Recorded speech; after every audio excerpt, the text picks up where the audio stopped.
Sir जैसा कि आप जानते हैं कि जो इलेक्ट्रोपैथिक प्रैक्टिशनर काउंसिल जिसका गठन हमने 2019 में किया था और जिसका मुख्य उद्देश्य जब हमने इस काउंसिल का गठन किया तो उसका मुख्य उद्देश्य था कि तो अपना एक इलेक्ट्रोपैथी एजुकेशन प्रोग्राम हमने किया था, जिसमें क्या है कि डॉक्टर हेमंत सेठिया जी एक मुख्य वक्ता के रूप में उस कार्यक्रम में आए थे। तो इससे पहले इस संस्था का नाम इलेक्ट्रोपैथी प्रैक्टिशनर एसोसिएशन ऐसा नाम हम लोगों ने रखा था। उसके बाद में निरंतर जब इससे टीम जुड़ी तो उस टीम ने एक दायित्व तो मुझे दिया था एज ए अध्यक्ष। हम आशा करते हैं कि इसी प्रकार से इलेक्ट्रोपैथी प्रैक्टिशनर काउंसिल अपना निरंतर कार्य करते रहे और दायित्व लेना और देना एक आसान विषय, लेकिन उस दायित्व को लगातार निभाना वो एक विषय आ जाता है। तो इस चीज के लिए हम लोग क्या करेंगे, आज नई टीम का गठन करेंगे, से हम लोग दोबारा से इसका चयन करेंगे। तो एक बार आप सभी की सहमति से, ठीक है,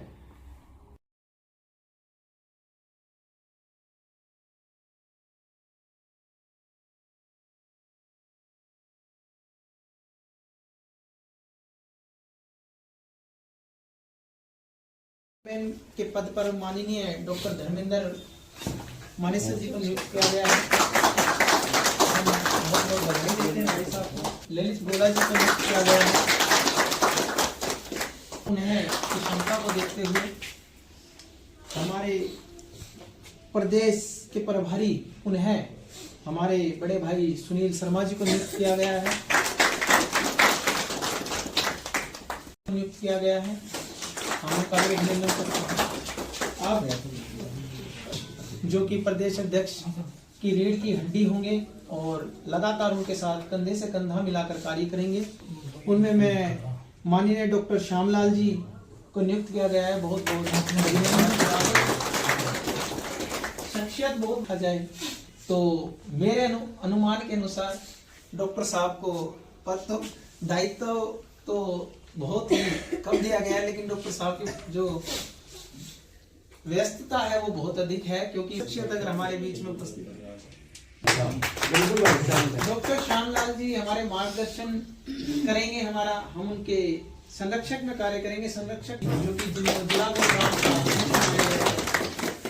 यादव जी, माननीय डॉक्टर कबीर जी और इनके को बारीकी से देखा है और समझा है। यहाँ पर आने का स्वागत करता हूँ और आज जो मुझे जिम्मेवारी दी गई, मैं इस जिम्मेवारी को पूरी ईमानदारी के साथ निभाऊंगा। सर, आज इलेक्ट्रोपैथी प्रैक्टिशनर काउंसिल में हर साल की तरह आज चुनाव प्रक्रिया की गई है, जिसमें टीम का विस्तार किया गया है। कुछ नए पद आज काउंसिल के द्वारा किए गए हैं। अब सबकी सभी की सहमति से आपको नए मुझे इस काउंसिल का प्रदेश अध्यक्ष नियुक्त किया गया है। साथ ही हमने पहले हमारे जिला अध्यक्ष कम थे, तो अभी हमने कई जिलों में और प्रचार यानी कि हमने टीम बनाई है ताकि इस पद्धति का प्रचार प्रसार हो सके।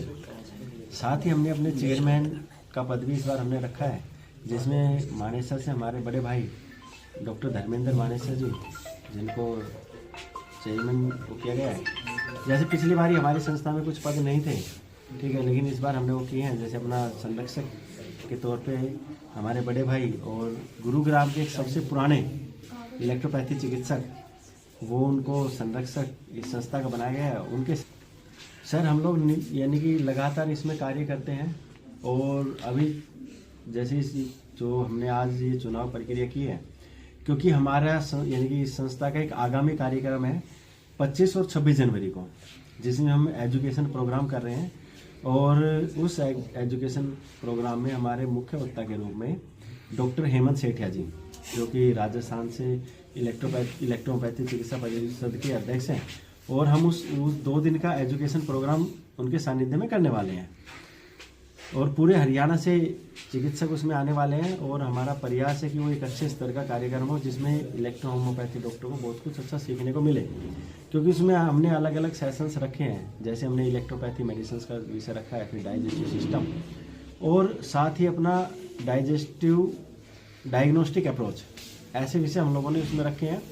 तो 2 दिन का ये जो विषय रखा है इसमें हमने सभी चिकित्सकों को रहने खाने की व्यवस्था यहाँ पे की है, ताकि सब लोग चिकित्सक एक दूसरे के साथ रह सके, मिल सके और आपस में विचार विमर्श कर सके। इलेक्ट्रोपैथी में कौन से डिजीज को सबसे इम्पोर्टेंट पहले लेके चल रहे हैं? सर, अगर हम डिजीज़ में ट्रीटमेंट की बात करते हैं तो हम लगभग सभी डिजीज़ पे काम करते हैं, चाहे वो जुकाम से लेकर के कैंसर तक के सभी रोग, सभी पे हम कार्य करते हैं।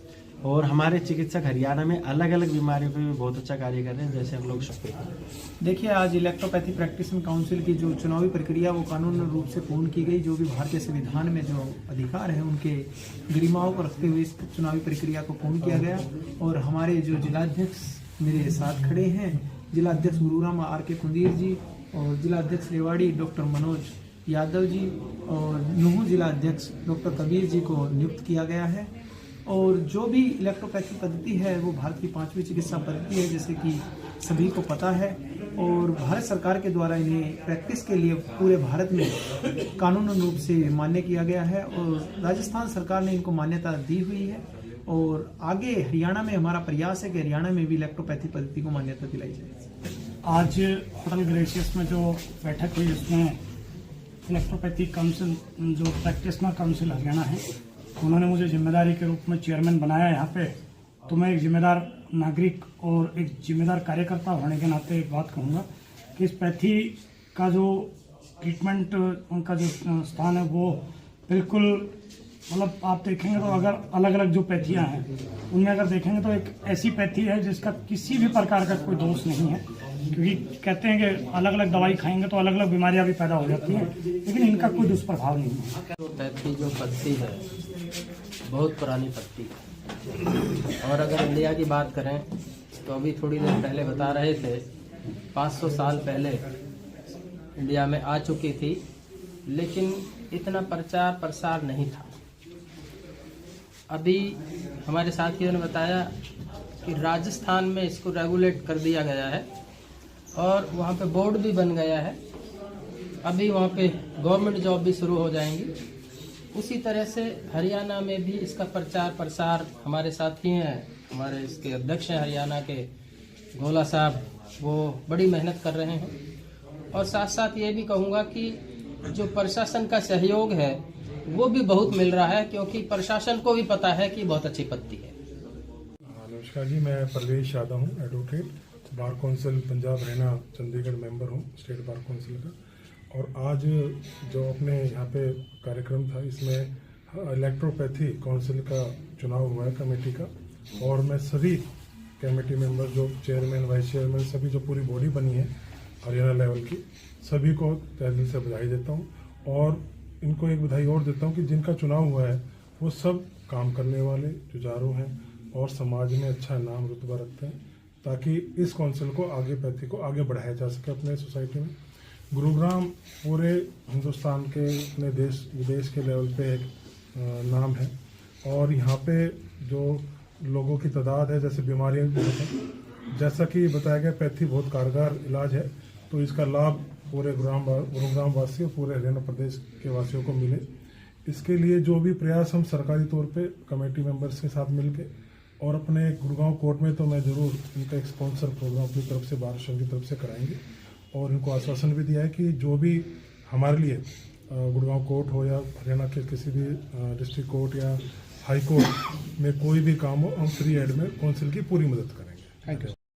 देखिए, आज इलेक्ट्रोपैथी प्रैक्टिस काउंसिल की जो चुनावी प्रक्रिया वो कानूनी रूप से पूर्ण की गई। जो भी भारतीय संविधान में जो अधिकार है उनके गरिमाओं को रखते हुए इस चुनावी प्रक्रिया को पूर्ण किया गया। और हमारे जो जिलाध्यक्ष मेरे साथ खड़े हैं, जिलाध्यक्ष गुरुग्राम R.K. खुंदीर जी और जिलाध्यक्ष रेवाड़ी डॉक्टर मनोज यादव जी और नूहू जिलाध्यक्ष, इसके लिए पूरे भारत में कानूनी रूप से मान्य किया गया है और राजस्थान सरकार ने इनको मान्यता दी हुई है। और आगे हरियाणा में हमारा प्रयास है कि हरियाणा में भी इलेक्ट्रोपैथी पद्धति को मान्यता दिलाई जाए। धन्यवाद। संरक्षक के तौर पे हमारे बड़े भाई और गुरुग्राम के एक सबसे पुराने इलेक्ट्रोपैथी चिकित्सक, वो उनको संरक्षक इस संस्था का बनाया गया है। उनके साथ ही हमारे बड़े भाई जो कि अभी उपस्थित नहीं हो पाए हैं, उमेश जी, कि लगातार इसमें कार्य करते हैं।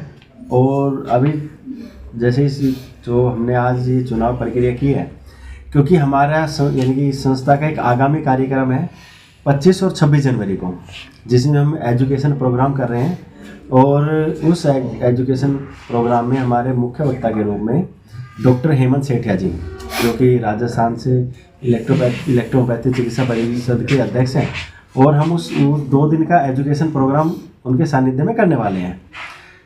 और पूरे हरियाणा से चिकित्सक उसमें आने वाले हैं। और हमारा प्रयास है कि वो एक अच्छे स्तर का कार्यक्रम हो, जिसमें इलेक्ट्रो होम्योपैथी डॉक्टर को बहुत कुछ अच्छा सीखने को मिले। क्योंकि उसमें हमने अलग अलग सेशंस रखे हैं, जैसे हमने इलेक्ट्रोपैथी मेडिसिन का विषय रखा है, फिर डाइजेस्टिव सिस्टम, और साथ ही अपना डायग्नोस्टिक अप्रोच, ऐसे विषय हम लोगों ने उसमें रखे हैं। तो 2 दिन का ये जो विषय रखा है, इसमें हमने सभी चिकित्सकों को रहने खाने की व्यवस्था यहाँ पे की है, ताकि सब लोग चिकित्सक एक दूसरे के साथ रह सके, मिल सके और आपस में विचार विमर्श कर बात करें इलेक्ट्रोपैथी में कौन कौन सी डिजीज को आप सबसे इम्पोर्टेंट पहले लेके चल रहे हैं? सर, अगर हम डिजीज़ में ट्रीटमेंट की बात करते हैं तो हम लगभग सभी डिजीज़ में काम करते हैं, चाहे वो जुकाम से लेकर के कैंसर तक के सभी रोग, सभी पे हम कार्य करते हैं। और हमारे चिकित्सक हरियाणा में अलग अलग बीमारियों पे भी बहुत अच्छा कार्य कर रहे हैं। जैसे हम लोग स्टोन्स पे बहुत अच्छा कार्य करते हैं, जॉइंट्स पेन पे बहुत अच्छा है, यानी कि पेन मैनेजमेंट में बहुत अच्छा कार्य होता है। स्किन डिजीज़ के अंदर हमारे काफ़ी चिकित्सक हैं जो इस पर कार्य कर रहे हैं। और एलर्जी पे अगर हम देखते हैं, यानी कि अगर हम देखें तो तमाम बीमारियों पे इलेक्ट्रोपैथी चिकित्सक से, यानी कि दवाइयों से बहुत अच्छा रहा है। इलेक्ट्रोपैथी की जब हम बाकी पद्धतियों की बात करते हैं एलोपैथी के सामने, तो एलोपैथी क्या है कि अच्छी चिकित्सा पद्धति है, लेकिन अगर हम दूसरा रोग देखते हैं तो उनके चिकित्सक भी बहुत ज़्यादा हैं। अगर मैं बात करूँ, गुरुग्राम में हम लोग रहते हैं, तो गुरुग्राम में अगर हम देखते हैं तो अगर हम एलोपैथिक चिकित्सकों की बात करेंगे तो शायद मेरे ख्याल में गुरुग्राम के अंदर ही कई हजारों की संख्या है एलोपैथिक चिकित्सकों की। लेकिन जब हम बाकी चिकित्सा पद्धतियों की बात करते हैं, अगर हम होम्योपैथ के डॉक्टर्स देखते हैं तो होम्योपैथ के डॉक्टर्स बिल्कुल यानी कि काउंटिंग टिप पे है। ऐसे ही आयुर्वेद के डॉक्टर हैं। इसी तरीके से इलेक्ट्रोपैथी डॉक्टर का विषय है कि इलेक्ट्रोपैथी डॉक्टर्स भी क्या है कि बहुत कम है, तो जो पद्धतियों के चिकित्सक ऑलरेडी कम है, ठीक है जी, अब उसका प्रचार प्रसार उतना नहीं हो पाता है, तो उस वजह से इलेक्ट्रोपैथी का प्रचार भी थोड़ा सा कम है। इलेक्ट्रोपैथी होम्योपैथी में डिफरेंट कितना है? देखिए, एक तो जो होम्योपैथी है उसमें और इसमें काफ़ी डिफरेंट है। ये बिल्कुल पेड़ पौधों से तैयार दवाइयाँ होती हैं, और वो जो होती है उसमें अल्कोहलिक बेस होता है, तो इसलिए बहुत डिफरेंट है इसमें। तो सबसे अच्छी पैथी है जो इलेक्ट्रो होम्यो से भी